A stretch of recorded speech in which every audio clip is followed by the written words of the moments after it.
శివాష్టోత్తరం శ్లోక 10 ఉచ్చారణం. వ్యోమకేశో షకారః వ్యోమకేశో మహాసేనజనకశ్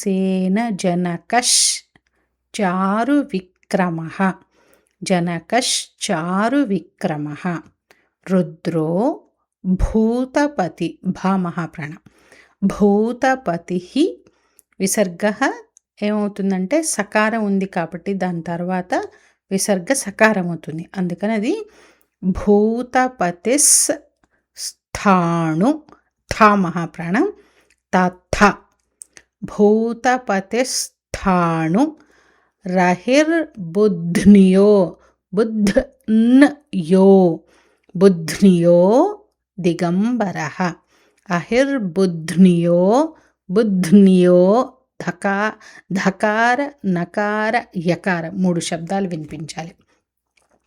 రుద్రో భూతపతిస్థాణురహిర్బుధ్నియో దిగంబరః వ్యోమకేశో మహాసేనజనకశ్చారువిక్రమః రుద్రో భూతపతిస్థాణురహిర్బుధ్నియో దిగంబరః వ్యోమకేశో మహాసేనజనకశ్చారువిక్రమః రుద్రో భూతపతిస్థాణురహిర్బుధ్న్యో దిగంబరః దిగంబరః